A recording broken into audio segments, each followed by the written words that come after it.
bienvenue dans cette vidéo de la pile à lire du mois de décembre. Putain, déjà, l'année est passée à une vitesse.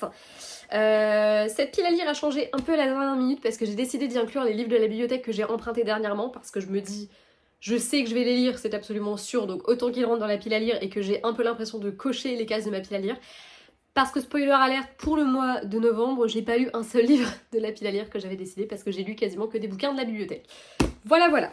Ceci étant dit, j'ai sorti mes petits bouquins et je vous les présente de suite, mais je vais d'abord commencer avec les deux que j'ai pas en version physique puisque ce sont des e-books.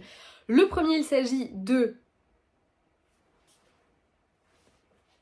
Je vérifie au cas où. Rien n'est vrai de Lisa J. Well. C'est son dernier qui est sorti et j'avais craqué parce que j'ai pas pu l'avoir en version papier sur le moment. Enfin, je n'ai pas pu l'avoir tout de suite en version papier, donc je l'ai commandé en e-book en me disant je vais le lire tout de suite et toujours pas. Donc finalement j'aurais pu attendre un tout petit peu, mais c'est pas grave. Et le deuxième, il s'agit de 2 mélodies pour Noël de Cara Ferdessan. Je sais jamais, à chaque fois j'échange les lettres, donc désolée si tu passes par là. Il s'agit d'une autrice auto-éditée qui est également correctrice et je l'ai rencontrée lors de mon salon Sea Books and Love au mois de juillet. Du coup j'estime que c'est de mon juste devoir de lire son livre puisqu'elle a acheté le mien, elle fait partie des personnes qui l'ont acheté. Du coup déjà merci à toi si tu passes par là. Et puis j'ai très hâte de le lire parce qu'en plus on est sur un triangle amoureux, donc je l'ai calé dans ma catégorie, dans mon, vous savez, mon truc avec les tropes de romance là, que j'ai légèrement abandonné aussi. Du coup je l'ai calé dans les triangles amoureux parce que c'est normalement un truc que je lis pas trop. Mais celui-ci me donne bien envie, surtout qu'il se passe en Bretagne, donc forcément moi il ne m'en fallait pas plus pour me convaincre. Cela étant dit, passons maintenant à la pile à lire papier et commençons avec Comme un parfum de Noël de Ludivine Delaune, publié chez J'ai lu. C'était un des derniers services presse que j'ai eu dans ma longue carrière de libraire, qui aura duré 1 an et demi. Voilà, a priori on est sur un récit assez difficile puisque je crois que... Ah non, pas du tout. Ah non, c'est l'autre. J'allais dire, je croyais qu'il y avait une histoire de deuil, mais non, en fait, pas du tout. Je raconte des grosses conneries. Non, parce que ça doit être dans l'autre que j'ai, qui est au-dessus et que j'ai pas choisi du coup de lire. Bon écoutez, c'est pas grave, en tout cas celui-ci a l'air très sympa, j'aime beaucoup la couverture, j'aime beaucoup les couvertures des J'ai lu pour Noël, et j'ai très hâte de le découvrir. En lisant le résumé, je comprends mieux pourquoi c'est lui que j'avais mis dans ma pile à lire et pas l'autre, parce qu'il a l'air vachement plus joyeux. Toujours dans la pile à lire thématique Noël, Comment Santa a brisé ma poisse d'Alfreda Inouï aux éditions HarperCollins. J'adore la plume d'Alfreda et ses livres de Noël me plaisent plutôt plus d'ailleurs que moins. Je vous en ai présenté 2 l'année dernière, n'hésitez pas à aller voir ma vidéo sur le sujet. J'avais vraiment passé un très bon moment avec ces personnages, donc j'espère que ceux-là vont me faire vibrer autant. En tout cas, le résumé me fait déjà beaucoup rire, donc il n'y a pas de raison. La couverture, on est un peu moins fan, soulignons-le. Ensuite, j'ai décidé d'ajouter à ma pile à lire I Gave You My Heart avec 12 romances de Noël dedans. C'est un collectif, il y a plusieurs auteurs qui ont écrit dedans. C'est des récits plutôt young adulte à première vue, même si en l'occurrence quand je l'ai acheté il n'était pas du tout classé en young adulte, mais bon c'est chez Gallimard Jeunesse. Donc je suis tentée de dire que c'est bien du young adulte. Comme il y a 12 romances, je pense que j'en lirai une tous les 2 jours, comme ça me permettra de me faire un espèce de calendrier de l'avent. Voilà, j'espère que je vais aimer, mais dedans j'ai vu qu'il y avait Gail Forman que j'aime beaucoup, Jenny Han que j'aime beaucoup, Holly Black que j'aime beaucoup, donc il y en a d'autres, hein, mais en tout cas voilà, c'est 3 valeurs sûres pour moi, il n'y a pas de raison, j'ai hâte. Secret Santa de Sophie Jomain, qui est une romance de l'Avent. Autant celle de l'année dernière, le résumé me bottait pas, autant celle-ci, ça me botte carrément.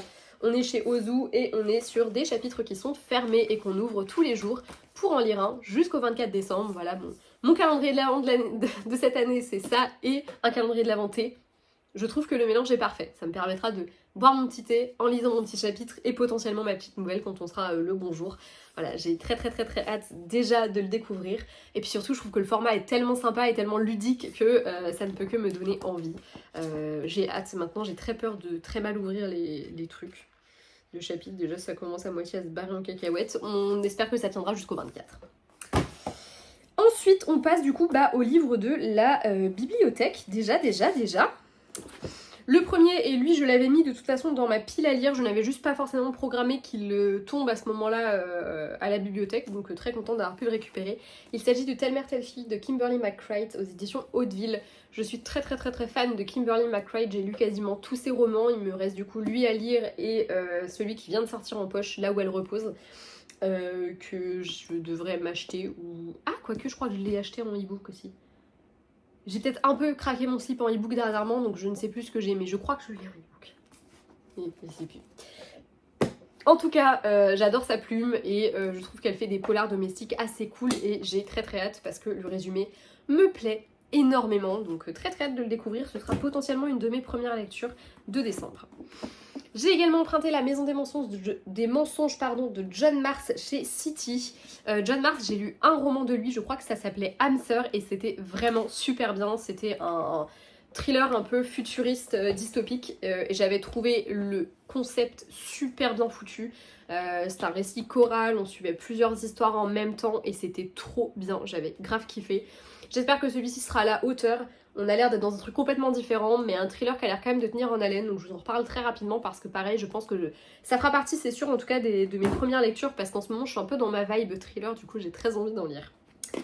J'ai également emprunté Five Survive de Holly Jackson. Au début, je voulais pas forcément le lire, celui-ci, je vais être honnête. Le résumé, en fait, j'attendais tellement la suite de Meurtre mode d'emploi que quand celui-ci est sorti, j'ai été grave déçue que ce ne soit pas la suite. Mais franchement, j'en ai vu de très bons avis et j'ai adoré Meurtre mode d'emploi. Du coup, je me dis que si je peux retrouver un peu de cette vibe, même dans un récit qui a rien à voir, bah je prends. Donc on verra bien, mais j'ai trop hâte. Et pour rester toujours dans les thrillers, hein, j'ai emprunté que ça, mais plutôt young adulte comme le précédent, j'ai emprunté Facebook Kills de Ravenna Guron aux éditions Pocket Jeunesse. C'est mieux quand je prends le temps de parler parce que là je parle comme une balle. Cette vidéo va durer 2 minutes et demie, mais c'est pas grave. Ce livre, quand il est sorti, j'avoue, il m'avait un peu attiré en magasin, je l'avais pas acheté ou quoi, ou emprunté, mais là, quand je l'ai vu, je me suis dit, oh allez, je suis dans ma phase, là, je suis dans mon petit mood, dans mon petit ou grand mood d'ailleurs, thriller jeunesse en ce moment, j'ai très envie d'en lire. Bon, j'ai eu des déceptions et des abandons, mais celui-ci me botte bien, donc on verra bien ce que ça donne, mais en plus, c'est avec une nana qui a écrit une nouvelle, une nouvelle horrifique, enfin pas horrifique mais avec un meurtre etc. et un gars qui est retrouvé mort, tué de la même manière que dans sa nouvelle, donc forcément tout va l'accuser elle. Du coup je trouve que c'est assez rigolo et puis le parallèle avec l'écriture moi j'aime toujours. Voilà. Je peux vous dire aussi ceux que j'avais mis à la base sur ma pile à lire si ça vous intéresse. J'avais mis Qui là je passe mon Noël en Laponie de Natacha Pilorge que du coup j'ai squeezé pour mettre les autres. J'avais mis Rendez-moi Noël de Juliette Bonte. La maison de vacances de Kerry Bivis, mais ça j'attends de l'avoir, il est dans mes réservations à la bibliothèque mais il n'est pas encore arrivé. Donc potentiellement peut-être que je remplacerai celui-ci par... je remplacerai Rien n'est vrai de Lisa Jewell par celui-ci, je verrai. Et voilà, c'est tout. C'est les deux les trois que j'ai squeezés. Pourquoi 3 ? Il y en a 4 de la bibliothèque. J'ai pu compter ? Ouais, potentiellement. Bref, tout ça pour dire que potentiellement c'est les livres que je rajouterai à la pile à lire si jamais il faut que j'en rajoute. Je vais essayer de pas remprunter de livres là, à part si j'ai des réservations qui arrivent, pour pouvoir vraiment me focus sur cette pile à lire. C'est pour ça que j'ai inclus les livres de la bibliothèque dedans. Pour l'année prochaine, je ne sais pas encore si je garderai vraiment ce principe de pile à lire. Je pense que oui, mais je sais pas si je ferai systématiquement une vidéo sur la chaîne. Peut-être que oui, peut-être que non.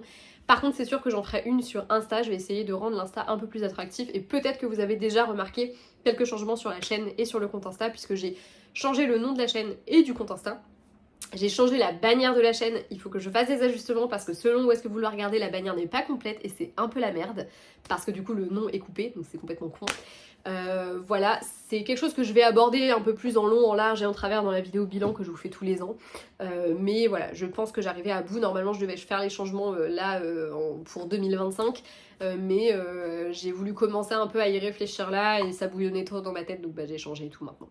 Donc bienvenue du coup sur la chaîne avec ce nouveau nom du monde livresque d'Anaïs. Je trouvais que c'était vachement plus cohérent parce que je vous parle pas que de lecture, je vous parle aussi d'écriture et pour moi les deux ne vont pas l'un sans l'autre et j'aimerais vraiment que cette chaîne devienne aussi un partage de mes romans, d'écriture, etc. Et je me suis dit que la meilleure manière de faire tout ça, c'était de changer aussi un peu la DA de la chaîne. Il y a plein de choses qui vont changer en 2025, enfin plein de choses. N'abusons pas, il y aura toujours les mêmes vidéos, mais en termes de DA, j'ai pas mal travaillé tout ça et j'ai très hâte de vous présenter un peu ces petites choses. Et écoutez, on se retrouve très vite dans une prochaine vidéo. Je vous fais très gros bisous, n'hésitez pas à me partager votre pile à lire à vous et on se dit à très vite. Ciao!